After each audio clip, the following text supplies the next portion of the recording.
Hey everyone, and welcome to Made of Stardust. I'm your host, Jolie Goodnight, and this is a podcast about people who aspire to inspire.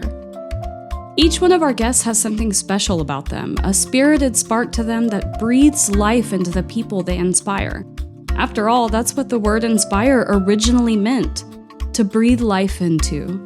This podcast is supported by listener support, so go to joliegoodnight.com/podcast to help keep Made of Stardust shooting for the stars. Get access to exclusive content every month and all the fun goodies. Today, I'm joined by international burlesque sensation and star of stage and screen, Ruby Joule. 21st Century Burlesque magazine in London named her the poised porcelain princess of tease, and she's won most classic at the Burlesque Hall of Fame twice.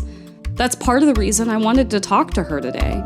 Ruby Joule is known for her uncanny ability through glamour, grace, and poise to transport you to another time. And that's a special quality to bring a 2021 audience back to 1941 with such ease.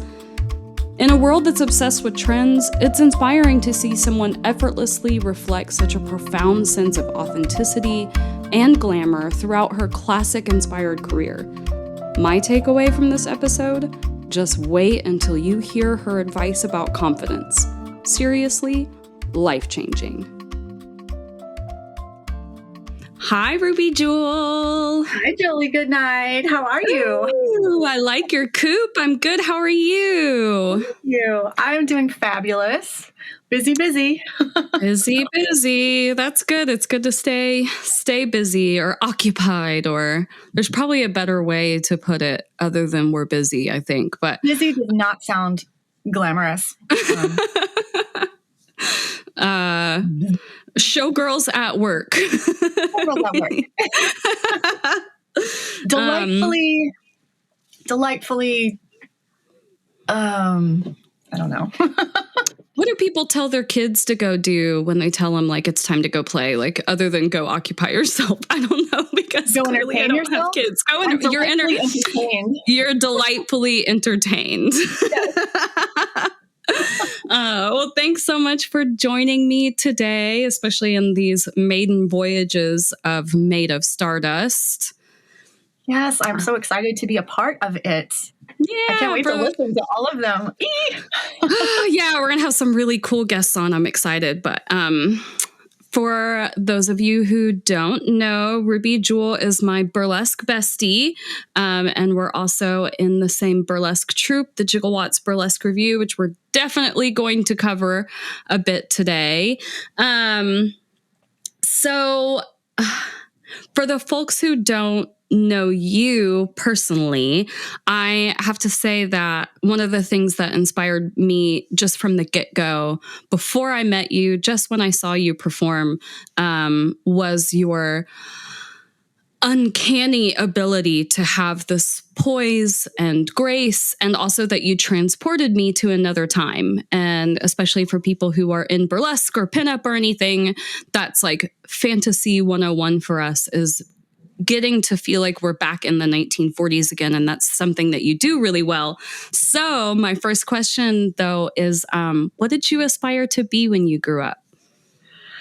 Well, first of all, thank you. That means the world. That is my goal, not to be sexy or pretty or, any of those things, but really to bring someone into a whole new universe with me. So thank you.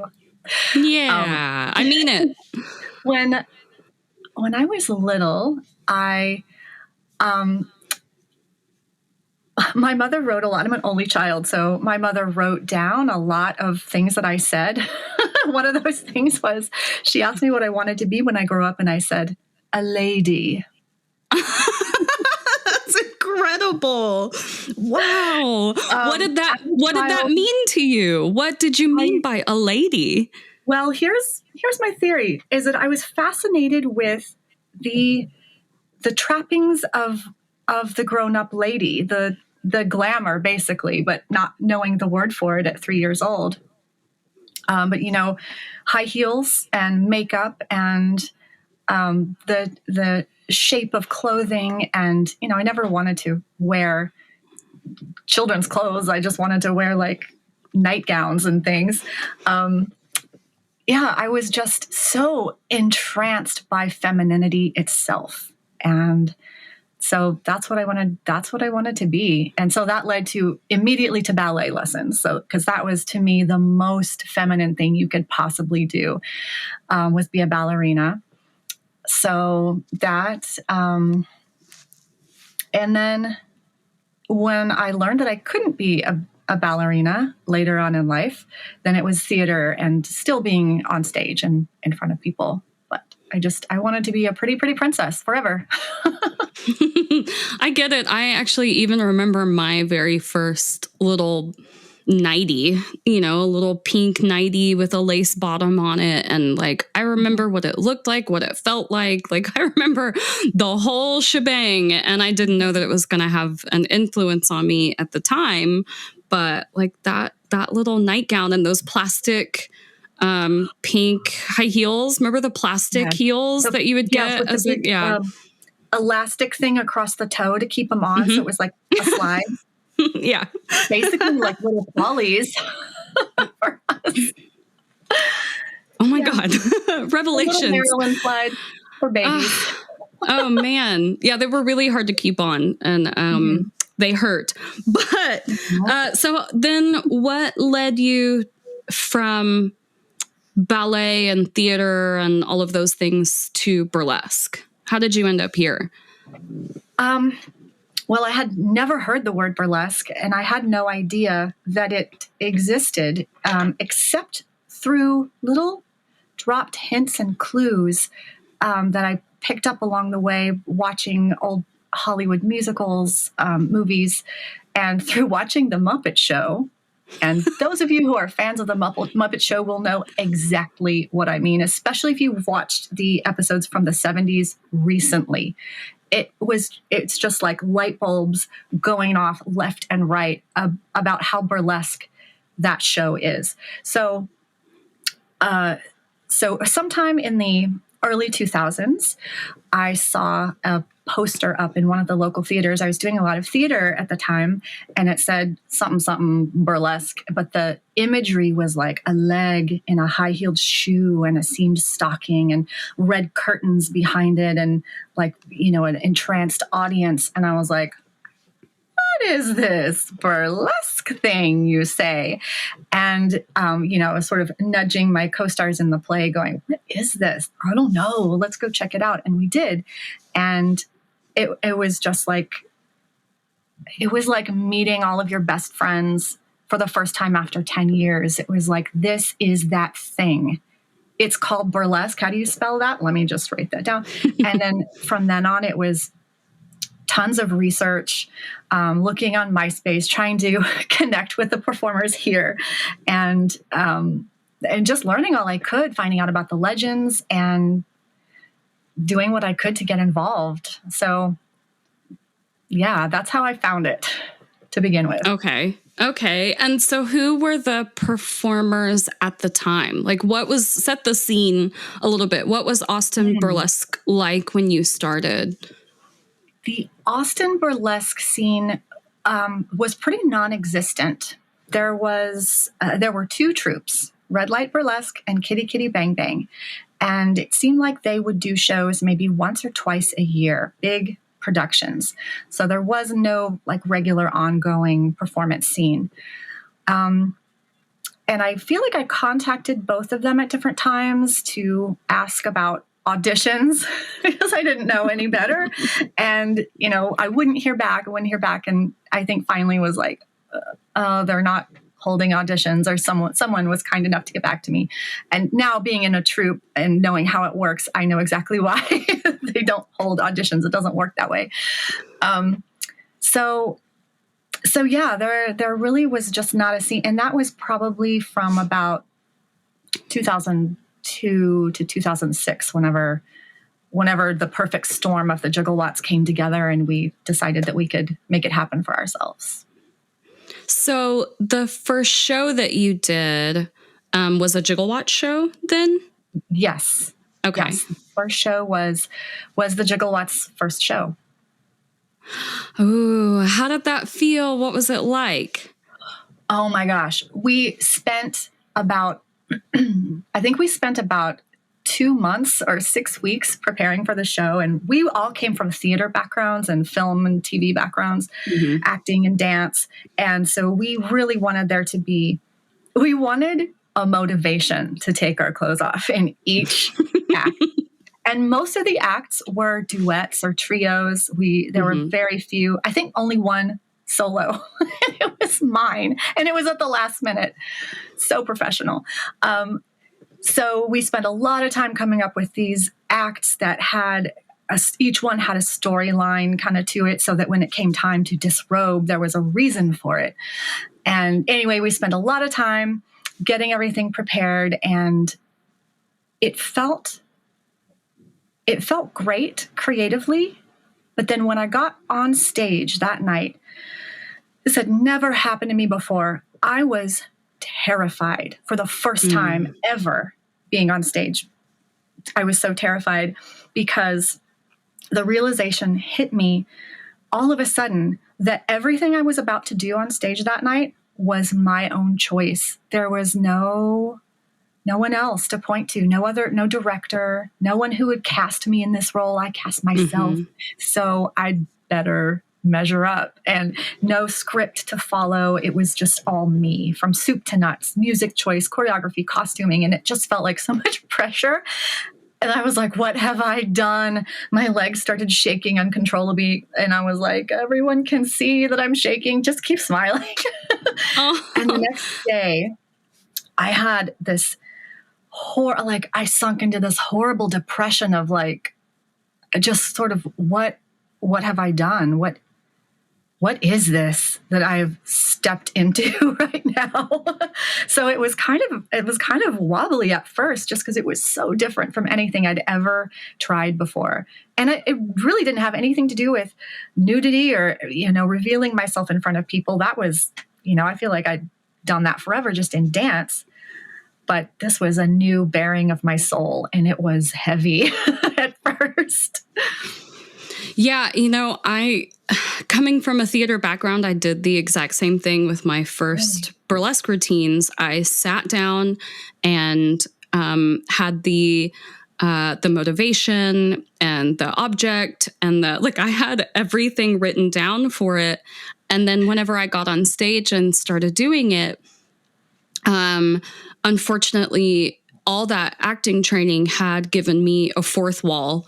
And the fourth wall is, for non-theater folks, it's that barrier that actors have between the stage and the audience. And it's really rare that you see the fourth wall broken. You'll see it like in Shakespeare and stuff, every once in a while with these little asides that are said to the audience. But for the most part, you have a wall up. And I had worried so much about my motivation and all the things in my burlesque routine that I had no idea that I actually had to have no fourth wall to have a successful burlesque act. And I think that's what was making me so nervous, was that it turns out my motivation was to reach people and reach the back of the room. And the motivation was like to titillate and to communicate something that was like otherworldly. And it felt like such a different responsibility than just remembering lines. Exactly. Yeah. It's storytelling in a different way. It's way more direct. Yeah. It turns out the story you're telling, even when you put on a bit of a burlesque character, the story you're telling is still like, hey, we're all hanging out, right, in the same room together. And this is exciting together. And all of this is happening together. And that was a really new experience. And it sounds like you had a little bit of that same baby deer leg moment. And then so how was it moving forward? Like, did you feel that same way the next time that you did it, or?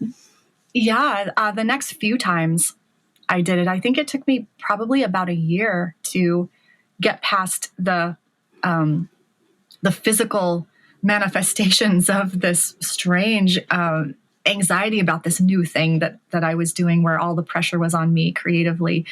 I remember my legs shaking, and I'm like, I'm not even scared. Stop it.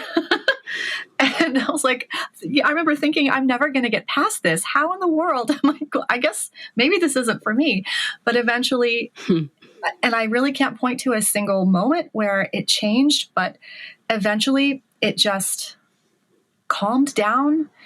And that's when I really began to completely enjoy it. And a lot of that had to do with the people I was working with too, because we were all kind of in the same boat. So there was so much support in the burlesque community. And I feel like that was there for us as soon as we started, or maybe we were just so dorky and happy-go-lucky about it that we thought people liked us. But we really tried to be respectful of the other performers who were here before we got started. And we just had nothing but admiration for all of them. And I think they kind of were like, oh, okay, y'all are cool, I guess. And, more support came out of that. So I think I started to just ride on that supportive wave and realize it's going to be okay. We're all doing this together. Yeah. Yeah. Well, part of the Maiden Stardust idea, I guess, is I was thinking of, in French, the difference between the words aspire and inspire, because they're opposite from English. And it turns out really the idea behind it is that you're breathing life into something when you aspire or when you inspire. It has to do with taking breath and giving breath. So, I know that in burlesque, a lot of what we do is breathing life into something. And I think there are a lot of misconceptions also about this art form. So I wanted to ask you, how would you define it and breathe life into it for someone who's maybe never experienced it before? Wow, that question has a lot of layers.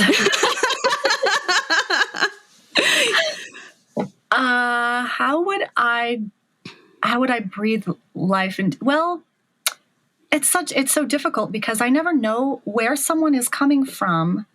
And I've heard so many people's way different takes on what they think burlesque is or what it might be. And maybe they're just talking about the word or the movie.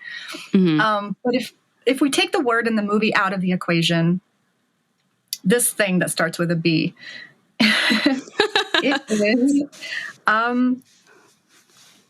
it's a kind of theater and movement that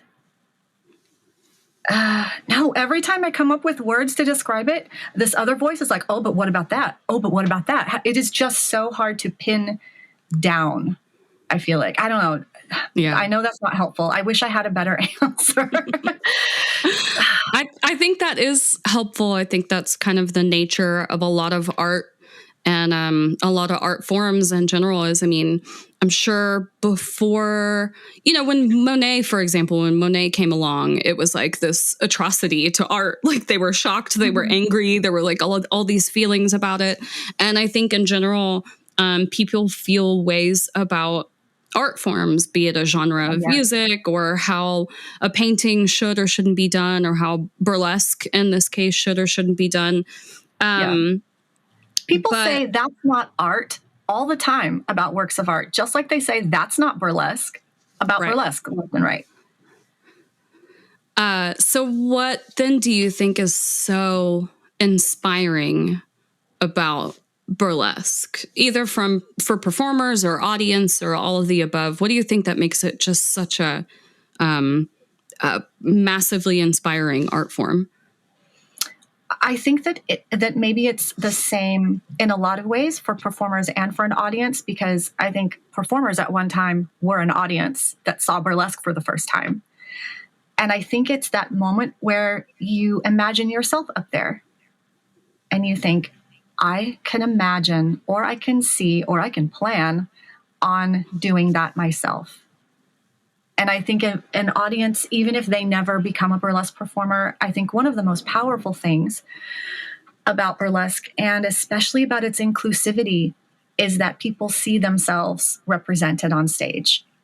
So I would say that's represented and celebrated at the same time. I think that's the most inspiring thing. What inspired you to do burlesque? I mean, I know that you saw the poster and you saw that little aesthetic kind of creep in or pop in rather, but what do you think like really just made you go, okay, this is it. This is the other love of my life kind of thing.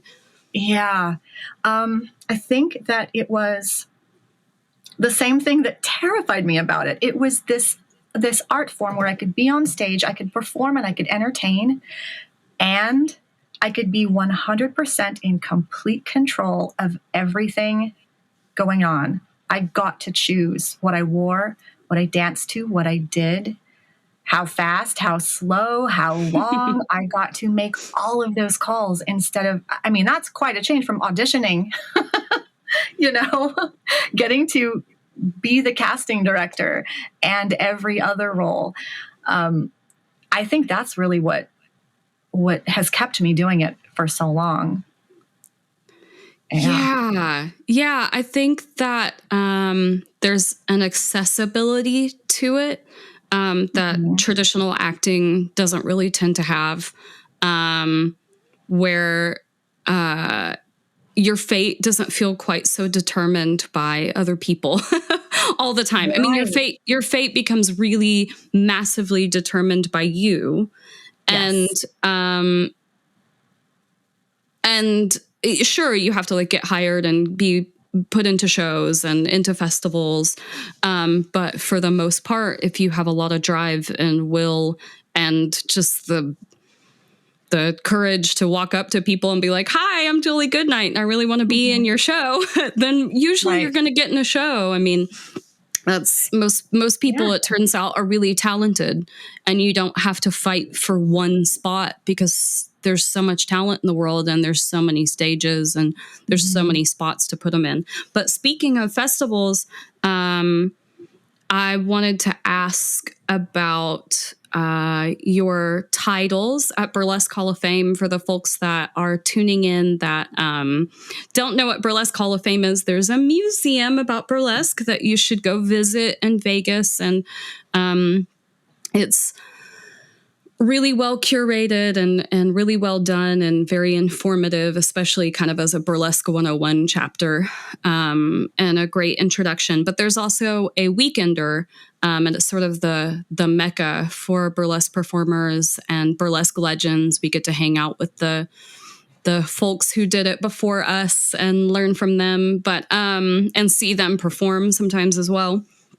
But as far as inspirations and aspirations go, did you aspire to win those titles, or are you sort of a whatever happens, or like, are you goal oriented? What was your approach for Burlesque Hall of Fame? Well, I really do not enjoy burlesque competitions. I like sharing what I'm going to do, but I don't like knowing that I'm being lined up against a bunch of other people and compared and evaluated to see who liked who better. So I didn't really go into it with that in mind. I really wanted to perform, and I didn't care which night it was on. I just really wanted to be a part of this big thing, this huge historic thing is what it felt like and still does. And so I had been applying to perform for a couple of years before I was accepted. And so when I got in the debut category, I was thrilled and surprised. And again, just really, really thrilled to even be a part of it. So then winning it was like all this in heaven too. I mean, I just got to perform on this stage, and now I get this big trophy. I mean, that's pretty cool. Yeah, I didn't have any designs on winning. I thought it would be nice, but I didn't really go after that or really like want that. And did it change anything for you? Like after the first time or the second time, did you notice any changes like as an artist or in your career? I feel like I maybe got hired to be a part of some local, like, royalty themed shows. And a few folks from different festivals reached out to me to come and perform. But I was really trying to grow my cachet, I guess, and my name, and put myself out there and grow those connections anyway without these awards. But I think they definitely helped. But I don't think that on their own that they really did anything. I really had to. I was in prime hustle mode during those years, and it really wore me out. But I think they were they were helpful, but they didn't really change anything, I wouldn't say. Yeah, I feel like the more autobiographies I read and biographies I read, it sort of seems like goal setting is like not harmful, but I have to search for the right word. But it's almost like if you just go ahead and enjoy the journey that you're on rather than aiming for a thing and then being disappointed if that thing doesn't happen, or like being really excited that that thing happened. And now you're kind of like, well, now what am I supposed to do? Because this happened. That, I don't know. I think the journey is maybe more of the goal and we just don't realize it, if that makes sense. Yes, 100%. 100%. I have been thinking a lot about goals kind of recently because I kind of don't really have any. I have, it sounds strange to say, but I have desires. I have things that I want that I would love to have happen. But I feel like a goal is a desire with a specific time frame attached to it. And I really feel like I'm just leaving the timing up to the universe. And I want what I want, and I'm just going to follow the path of least resistance as it lights up and go with the flow. That's what's been working out the best for me, honestly. So I'm going to stick with it. So I fully support you in like goals. Yeah. I mean, you're the one who taught me path of least resistance. And I feel like that was such a big lesson to learn of like, if you're fighting and fighting and fighting and fighting for something, but there's this other thing that's like over on the other side of the room or of your life that's going like, hey, but like, I'm here. And at some point it's maybe better to go to that other thing that's like waving its hands at you and beckoning you and welcoming you and opening the door for you. Then like, maybe it's time to not go into doors that you're not really supposed to walk into, or at least not yet. Like maybe you're supposed to go through that other door to get to that other one later on. And to trust the timing of, path of least resistance. But I also have found that requires some confidence and some trust. So, I think sometimes people confuse perfection.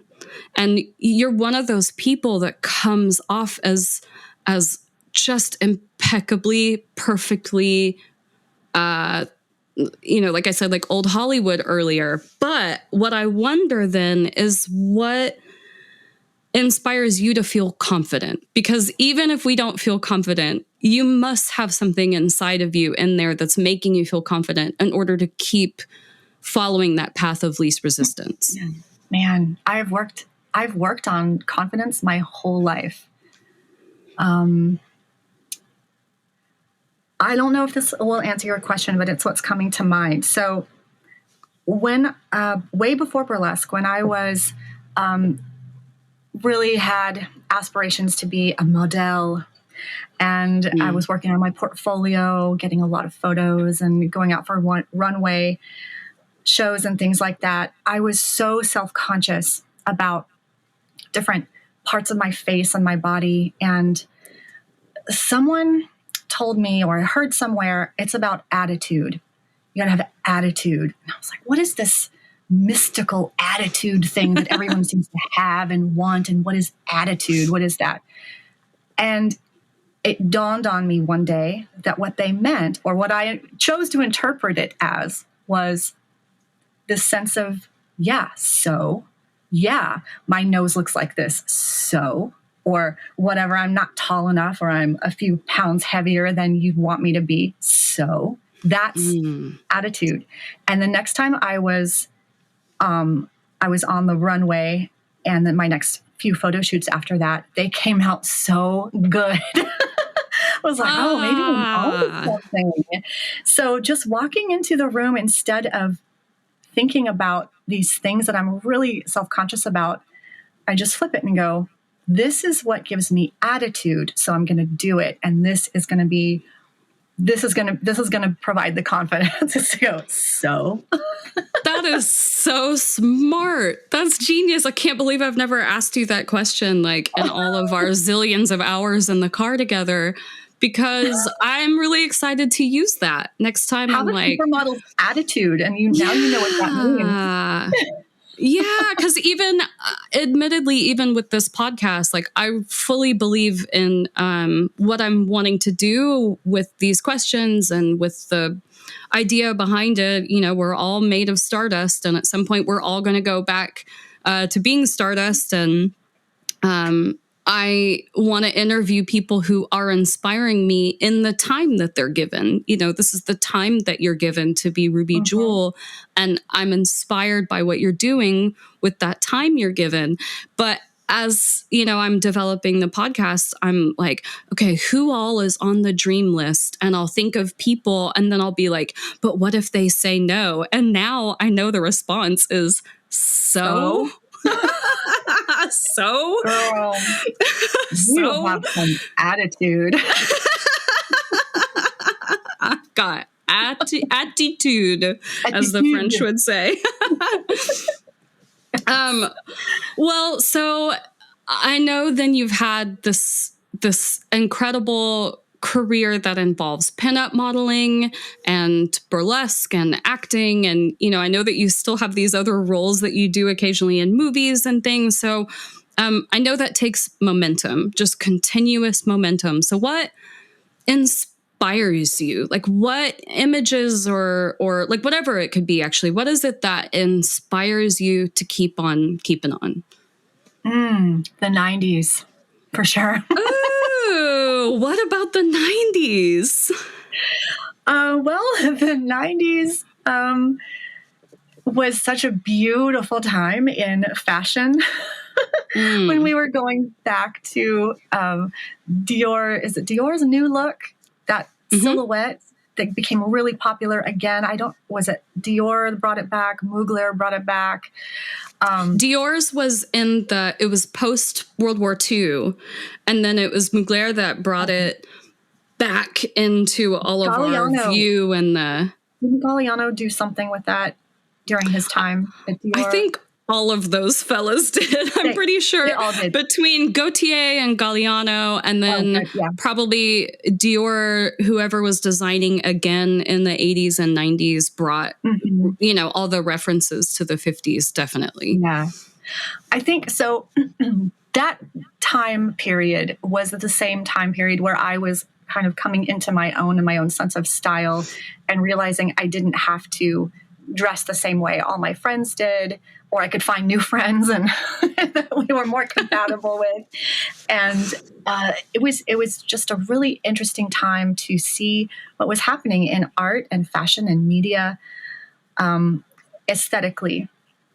And I find myself, as that comes back and gets more popular now, that it's re-inspiring me, and I'm remembering that spark of what kind of got me interested in the first place. So that's just what popped into my head when you asked that question. Yeah, I didn't know if you meant like musically the 90s, but that makes sense. That 90s fashion. And it's funny because right now I feel like the 90s fashion that's really in style is more the like, I don't know if it's that bohemian teenager look or something. Yeah. There's a lot of weird fusion kind of happening. The like chunky heels and meets Clueless meets something. But it's funny because I'm having the same thing of like, because that's what I was wearing then, but now all I can do instead is refer back to the 90s that I missed out on because like I wanted to be a lady and I was wearing these like kind of little girl clothes. But what I really wanted to be wearing was like massive sunglasses and huge hats and silhouettes that made my waist look like, the size, like a martini glass shape, essentially. And I wanted to look like a wine glass stem, And so then what's inspiring you? That's such an interesting answer because when I think of you, I always think of 40s, but it makes sense because all of that is such a throwback to that 40s and 50s shapes. And that's my version of the 40s that I got to live through. And then, so just being a musician myself, I have to ask, like, what inspires you musically? Now? Yeah, sure. Right now. Oh, right now. What is inspiring me is remixes. I think I've been listening to the same decades worth of blues and jazz for so long that now I'm kind of like eager for something that sounds a little new. Like I love a lot of electro swing, but a lot of it is just way too fast and hectic for me. So I like slowed down electro swing, or it has a little pop of that modern twist to it. Lo-fi remixes, by the way. They're some of my very favorites.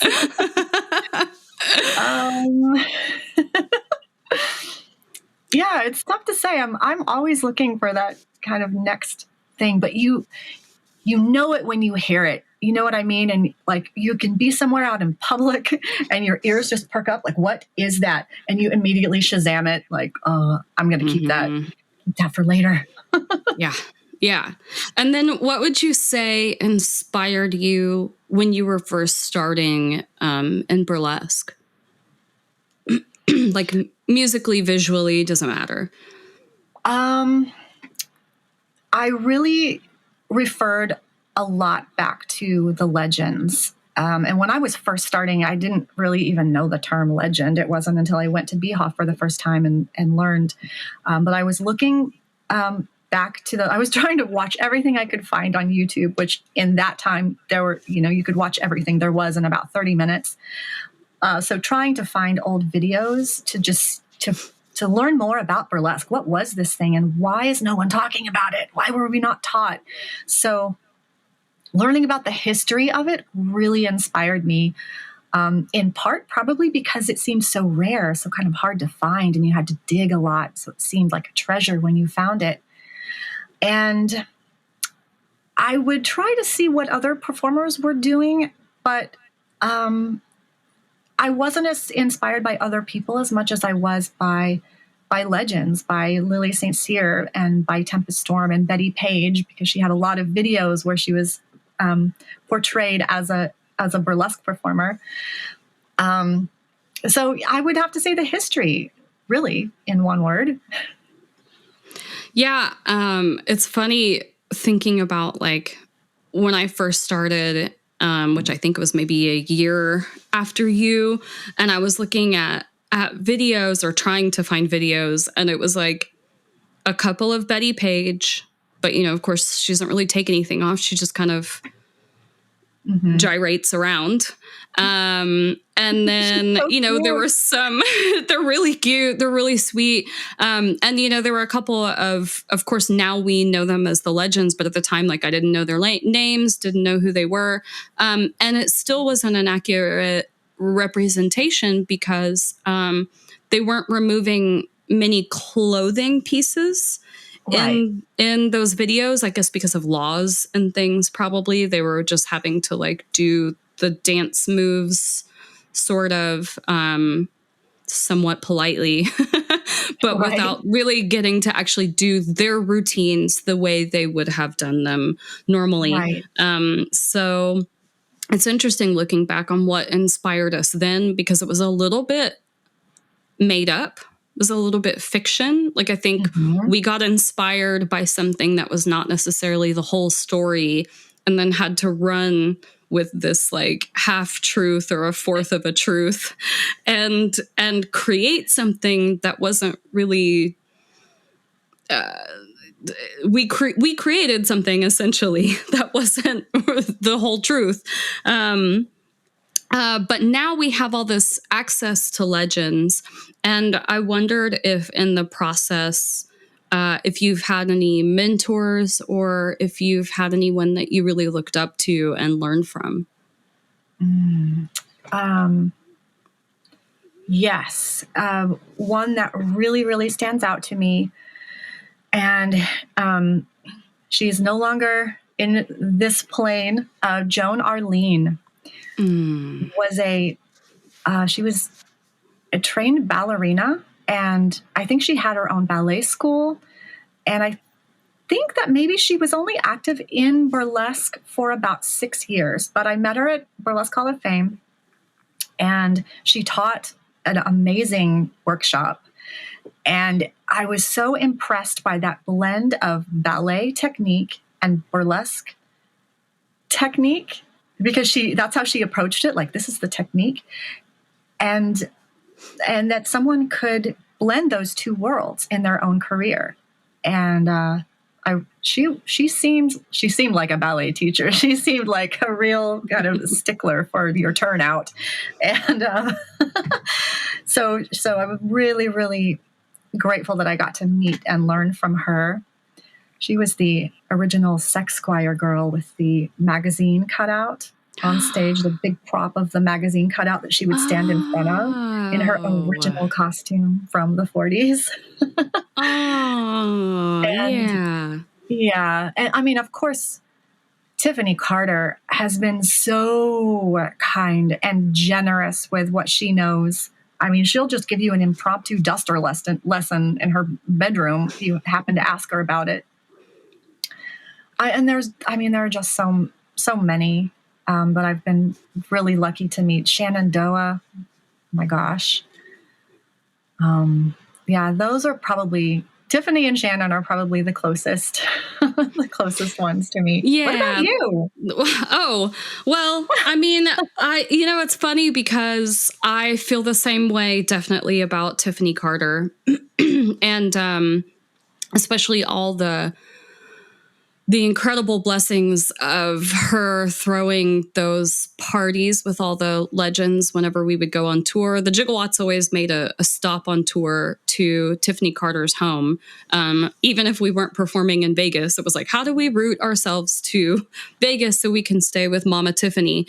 And every time we had those parties or those dinners and we had the pleasure of sitting around and just hearing stories, I feel like I became a better performer just through learning their very strong opinions. Learning whether I agreed or disagreed, I became a better performer and a better professional, just being able to sort through what was of their time and what's of our time. And then, I have to say, and I don't know if it's cheesy or not, but when I became a Jigglewot, and I had you and Coco Electric as these sort of like sister guides. Is that a thing? Is a sister guide a thing? I felt like such a kinship with y'all, and like y'all were my sisters, not necessarily straightforward mentors. But I had people who were dug in the same way that I was, who were trying for the same things that I was. And we were able to kind of be in the same group act together, both literally and figuratively. And in a way that's kind of like having a mentorship. I knew I could always ask y'all questions. I could always ask for advice. I could always not have to be alone in showbiz, which can be kind of a lonely career. Even if you have bandmates are busy doing their own thing, but there's a different kind of sisterhood or brotherhood that happens in burlesque, I think, that a lot of careers don't have. So I know that's like a really sentimental answer, but that's definitely the truth. Is always having these kind of guideposts that I could return back to. That makes sense. And then, I think that I had these invisible mentors, and you might feel this too, and that we didn't have a lot of research to go by, as we were saying before.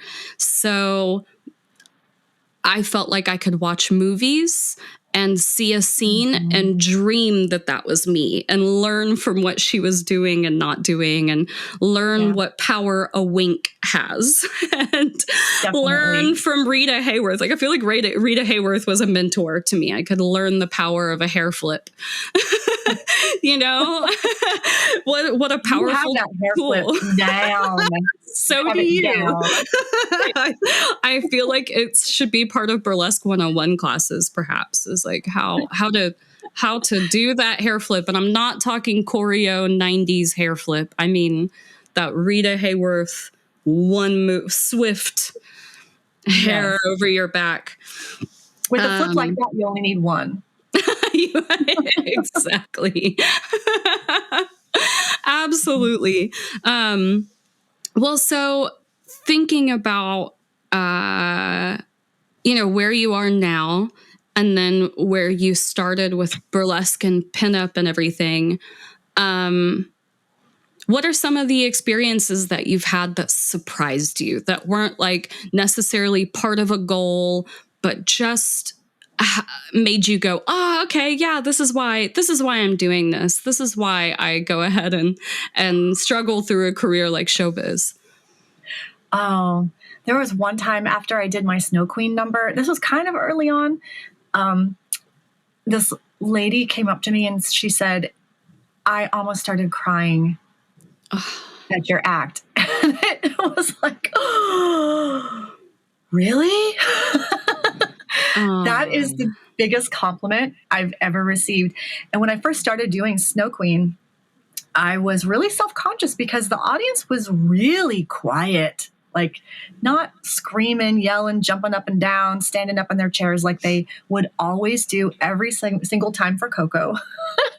So I was like, maybe I need to look at this act a little bit better. And when she came up and gave me that amazing compliment, I understood, oh, that's what this act is about. Okay, I'm going to lean into that. So just little moments of realizing that when you really put your heart into something creative and it feels, you can just tell that it's developing in a beautiful way. You can't always predict how people are going to receive it. And that can be a little disconcerting, especially coming from a theater background, if you're used to getting the laugh or getting the whatever reaction. But it can just take one person to give you a little bit of feedback, and it just affirms, okay, I was doing the right thing. This is on the right track, and that is what I intended to do. So I guess that's a big one. Other than that, really everything that's happened in my career has been kind of a surprise moment, because I can't say that I really set out to achieve this or that thing. Apart from very generally, I would love to perform at Beehoff. I would love to perform at New York Burlesque Festival. You have no control over the outcome. So you just go with that flow, and the most amazing surprises. Burlesque has taken me to perform around the world in a way that acting did not, professional dance did not, but this did. And I hope I'm not done yet. No, you're not done yet. If I have anything to say about it, you're absolutely not done yet. Yeah, it's just hitting the pause button, and we're all hitting the pause button. And then, or maybe we're finding new ways to press what was it, like record and play at the same time whenever you're recording on a tape. Like, remember it, speaking of the 90s, if you wanted to record a song on a tape from the radio, I think you had to like press record and play at the same time, or at least on my player. Right. So maybe maybe that's more accurate. Maybe we're not pressing pause. We're just like trying to record some things from the radio instead of our own stuff. I don't know. Yeah, it's definitely a redirect. Maybe it's that tape deck change to the second one. Yeah. Do you think, you were talking about technique. Do you find yourself applying the techniques that you learned through ballet, through theater, to your life in burlesque and in pinup? Like, is technique a part of it?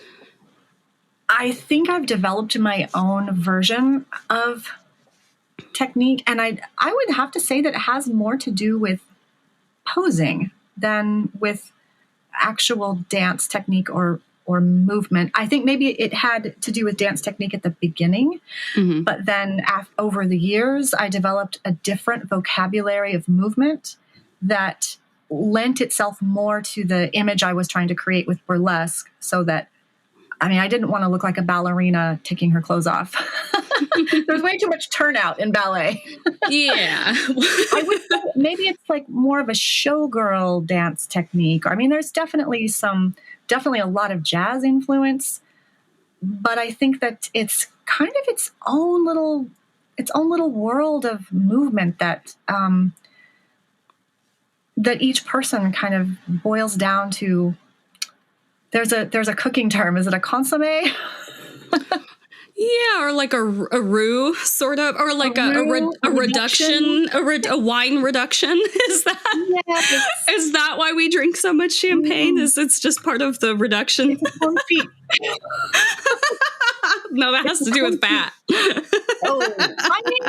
Hey,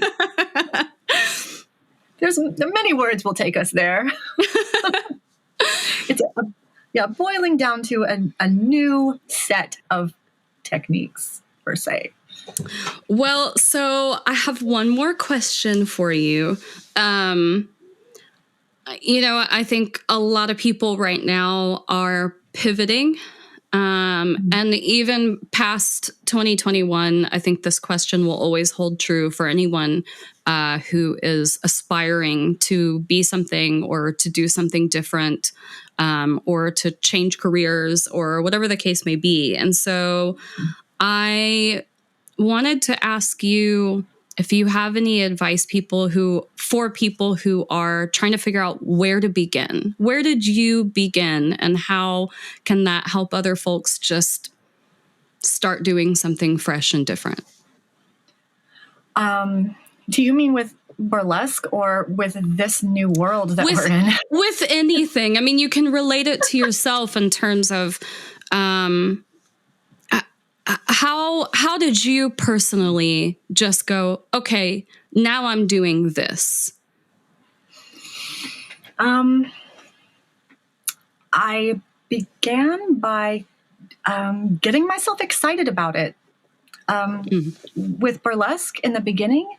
And now with burlesque as it is now in its more digital form, I really resisted that a lot last year. No, not for me. And now, I'm dressed for a music video type thing I'm working on right now tonight. So things have changed. And in both cases, it was a matter of kind of flirting myself into it, if that makes sense. You're going to dream this big dream. You're going to have this desire. Don't trample it. Just let it gently gain some momentum. And I think the way you do that is by doing research, learning what you can about it, talking to other people about it, but be gentle with yourself. Don't push yourself too hard or too fast. Just, you got to really learn that line between, oh, this feels exciting and this feels good. Oh my gosh, this feels overwhelming. I can't do it. I hate it. Find where that line is. And when you start to feel it creep up, just go do something else for a while. Go, have a glass of champagne or something. But I'd say that is the key to probably anything that you want in life, is flirt your way into it. Yeah, I was going to say, it kind of sounds like really good dating advice too. Like that's what we're all doing here. This is a huge love affair with the world. I love that. A love affair with the world. Well, it's been such a pleasure, Joule. Thanks so much for joining me. It's been a pleasure for me too. Thank you. It's great to have your stardust to share, to make the world more sparkly. And then how can people find you? Well, right now my main home of choice is on Instagram at Ruby Joule, Joule, the nerdy spelling. I'm also on Facebook. I'm also on rubyjoule.com. But Instagram's my jam right now, so reach out. Okay. Well, thank you so much, Joule, and I hope that I get to cheers you very soon. Thank you. Me too. Goodbye. Cheers. That's it for this episode of Made of Stardust. Thank you so much for tuning in. This podcast is supported by listeners like you. If you want to get exclusive access to behind-the-scenes content and all the fun goodies, go to joliegoodnight.com/podcast. Every contribution helps to keep this podcast shooting for the stars. Thanks for your support, and we hope we've inspired you today. Take me to